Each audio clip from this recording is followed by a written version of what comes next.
Recoucou, donc j'espère que vous allez bien depuis tout à l'heure. Donc nous sommes toujours le vendredi 17 novembre 2023. Du coup, je me suis plantée, hein, puisque j'ai parlé en même temps tout à l'heure quand je vous ai présenté les runes et puis le livre.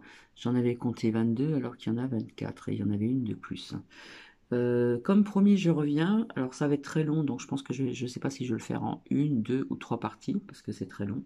C'est comment lutter contre le stress et l'anxiété, parce que surtout en ce moment, il y a beaucoup de stress et d'anxiété aussi, que ce soit dans votre vie, comment dire, personnelle ou avec tout ce qui se passe. Donc, je vais vous faire écouter ceci. Bon, c'est une émission que peut-être que certaines personnes ont déjà écoutée, mais bon, ça peut toujours servir, hein, comment lutter contre le stress et l'anxiété. Donc, je sais pas si vous avez vu tout à l'heure, hein, je me suis bien fait un bon star là, en poussant les meubles qui étaient très très très lourds donc hier. Donc, je vous souhaite une bonne écoute. Donc, je pense que ça sera en deux ou trois fois parce que je crois que c'est quand même assez long. C'est toujours de l'imprévu. J'ai pas regardé combien de temps ça durait.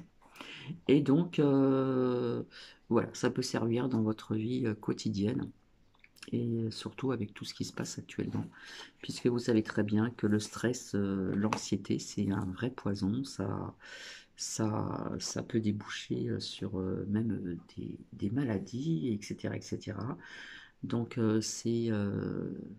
comment dire, ça vous empoisonne la vie, là. Donc, je vous souhaite une bonne écoute.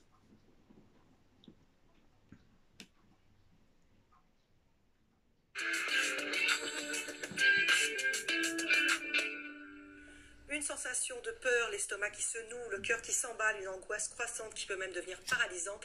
Ces symptômes sont typiques du stress et de l'anxiété. Alors l'angoisse est une émotion normale que l'on ressent tous à certains moments de notre vie, mais elle peut devenir problématique quand elle est source de souffrance et nous empêche de faire certaines choses. Alors depuis le début de la pandémie, de plus en plus de personnes ressentent une forme de stress ou d'anxiété. Comment les gérer au quotidien? À partir de quand doit-on considérer que c'est pathologique? Est-ce qu'il y a des traitements pour les surmonter définitivement? Pour répondre à toutes vos questions, le docteur Aurélia Schneider, qui est psychiatre à l'hôpital Bicêtre, près de Paris. Bonjour. Bonjour. Vous êtes l'auteur avec Museau de ce livre, La charge mentale des femmes. En petit, celle des hommes également. C'est chez... en version illustrée, c'est chez Larousse. On commence avec cette question. On nous demande quelle est la différence entre le stress et l'angoisse. Alors en fait, le stress, c'est une réaction physiologique qui est très importante puisque lorsqu'on a peur, lorsqu'on est en danger, eh bien on va avoir une mobilisation de notre organisme qui va être une réaction de stress qui va nous permettre de fuir ou de nous battre. Si cette réaction continue parce qu'on est soumis à un stress chronique, alors on va développer de l'anxiété, c'est-à-dire on va développer ou même de l'angoisse, c'est-à-dire la version plus pathologique, plus handicapante, on va dire, que ce stress qui peut être un bon stress, comme par exemple le trac, ou une situation de danger très aigu qui ne va pas se reproduire. Alors justement, on va voir comment, en animation, ce que vous venez de dire exactement, que ça se situe, ça part au niveau du cerveau là. Vous voyez, les amygdales qui sont ici, qui reconnaissent les émotions, vont être activées justement en cas de stress, et vont activer ici l'hypophyse. L'hypophyse qui est juste en dessous, et qui va libérer un certain nombre d'hormones. Ces hormones vont aller agir au niveau des surrénales. Vous voyez ces glandes qui sont jaunes là, au-dessus des reins, qui vont libérer le cortisol, qui vont libérer l'adrénaline, et l'effet, eh bien ça va être l'augmentation de la fréquence cardiaque, de la respiration, du flux sanguin, de la tension musculaire, pour justement entraîner cette réaction de fuite ou de défense. Michel nous demande si l'angoisse est héréditaire. On va dire que ce qui est, oui, voilà, c'est plutôt une question de terrain et surtout une question de modèle.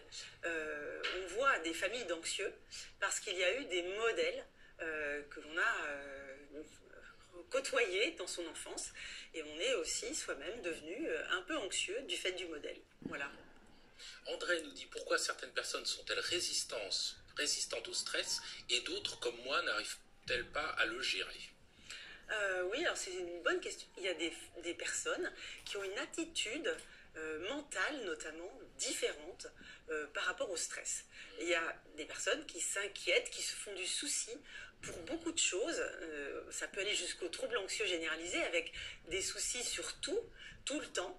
et une image assez envahissante du problème, alors que d'autres personnes vont rapidement s'apercevoir que le danger n'est pas si grand et surtout ils vont arriver à repérer autour d'eux ce que nous on appelle en thérapie des signaux de sécurité, c'est-à-dire des choses qui peuvent finalement nous permettre de dire c'est pas si grave et ça va pas durer aussi longtemps, je peux me calmer. Martial est anxieux de nature, nous dit-il, et il a tendance à ruminer de plus en plus. Avez-vous des astuces pour chasser ces pensées qui m'envahissent? Oui, alors c'est lourd, c'est lourd en 5 minutes, mais je crois qu'il y a une question à se poser, fondamentale, qui est quand on a une angoisse qui survient, on se dit oh là là, si ça se trouve, est-ce que peut-être se demander toujours si nous sommes en ce moment dans la situation qui nous fait peur, est-ce qu'elle existe vraiment, ou est-ce qu'elle est en fait une prévision qu'elle n'existe pas ou pas encore, et que dans ce cas, si elle n'existe pas ou pas encore, se faire à l'idée qu'on peut peut-être prendre quelques précautions pour que si jamais ça arrivait, on serait moins gêné. Mais il faut s'habituer à une petite phrase terrible pour les anxieux qui est « on verra bien ». Parce que c'est pour les anxieux un gros mot, hein, ça. On verra bien, c'est l'incertitude. Et il faut s'entraîner tout doucement sur des petites choses à tolérer l'incertitude. Alors par exemple, comment est-ce qu'on peut essayer de tolérer l'incertitude? Comment est-ce qu'on peut tolérer l'incertitude? Eh bien, faire cette différence entre une situation qui existe, dans laquelle nous sommes concrètement, et dans laquelle il y a peut-être des solutions à adopter, bien entendu. Résoudre son problème me paraît fondamental. Mais lorsqu'on ne peut pas résoudre le problème, par exemple, vous venez de faire des examens médicaux parce qu'on suspecte tel ou tel problème. En attendant les résultats des examens, on peut ruminer ou on peut se dire ok, on va attendre le résultat, on verra bien ce qui va se passer. En attendant, ne dispensons pas notre énergie, gardons-la. De même que si on est dans une situation où on anticipe, parce que l'anxieux, le grand truc de l'anxieux, c'est l'anticipation. L'anticipation, c'est un bon phénomène, disons-le. Hein, c'est bien d'anticiper, de penser ce qui va se passer, à condition que ce ne soit pas pathologique et que ça ne soit pas une inhibition. Parce que l'inhibition liée à l'anticipation, ça va être l'évitement et tout un tas de handicaps. Donc, on peut anticiper normalement, mais si on anticipe trop, se dire attention, la situation n'existe pas, pas encore, je n'ai pas de possibilité de faire face. Donc, ok, on va voir ce qui va se passer, on va suivre l'affaire, mais on va voir ce qui va se passer. Alors on a une autre question, qu'est-ce que le trouble panique? En quoi est-ce différent de la crise d'angoisse? Et on va voir un sujet, le trouble panique, dont les symptômes sont beaucoup plus complexes qu'une simple crise d'angoisse, est très handicapant et peut s'accompagner d'idées suicidaires. Tristan en souffre depuis l'adolescence. Farah Kessri et Aldo Cardoulou ont recueilli son témoignage. Au début, c'est des bouffées de chaleur. Je commence à avoir chaud à la tête. Je sentais que je perdais la sérénité, donc j'étais complètement tourné là-dessus, plus vers l'extérieur. Donc je me focalise sur mes sentiments, sur cette sensation d'anxiété, de stress, donc de boule au ventre qui vient. Et ce qui est difficile à accepter, enfin pour moi, c'est que souvent c'est dans une situation où on se dit mais je ne comprends pas pourquoi je stresse, il n'y a aucun danger. Et on se dit bah non, mais c'est pas normal, donc ça met encore plus de pression.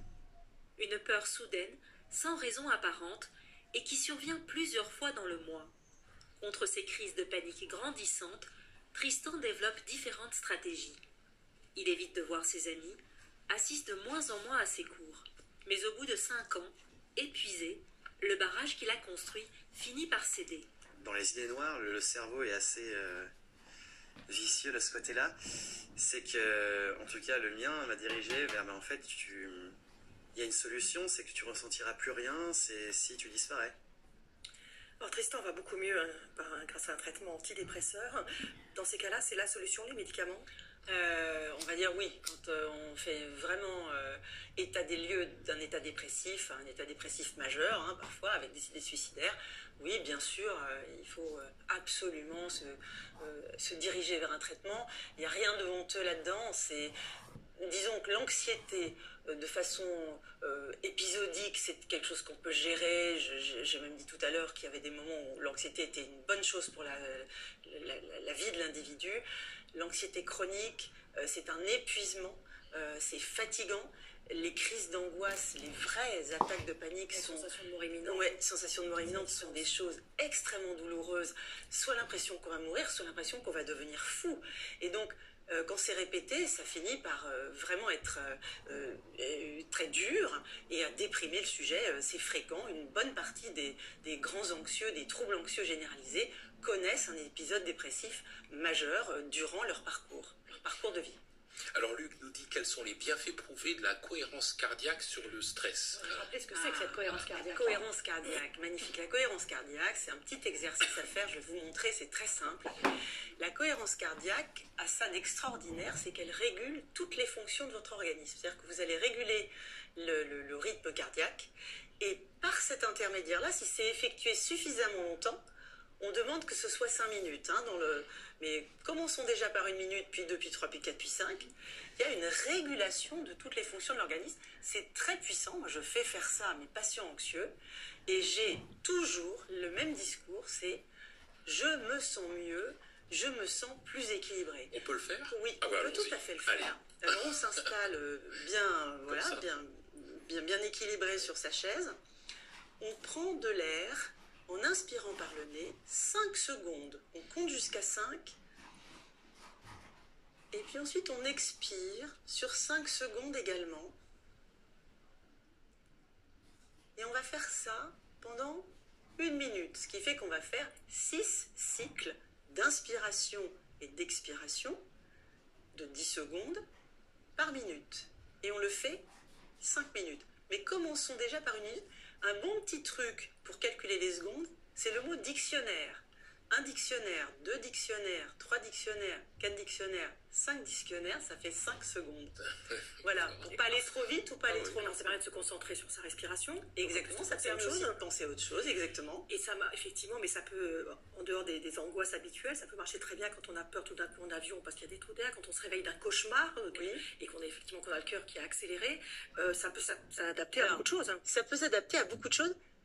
Il faut savoir quand même qu'il faut s'entraîner. Moi, j'appelle ça s'entraîner gratuitement.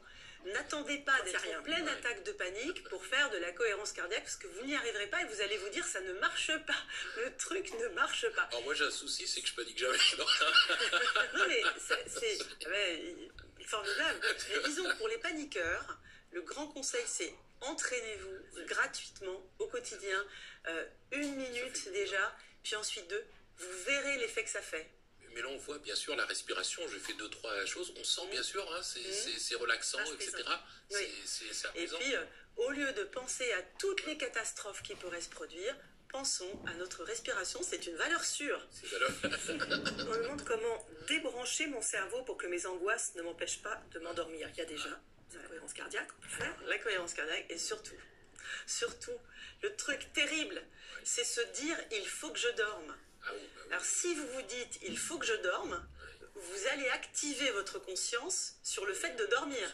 Donc vous allez être en plein éveil et donc à l'opposé de l'endormissement. Il faut vraiment attendre d'être fatigué. Oui, et alors surtout, arrêtons de penser « il faut que je dorme » et arrêtons de penser « zut, demain je vais être crevé et je ne pourrai pas faire mon truc ». Si on pense ça, c'est fini. Donc, très important, c'est « ok, je ne dors pas ».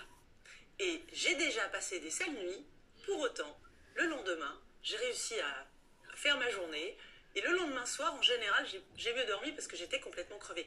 Mais surtout, c'est ce que nous, on appelle en thérapie la technique de l'ours blanc. Si je vous demande de ne pas penser à un ours blanc, il y a toutes les chances pour que vous y pensiez.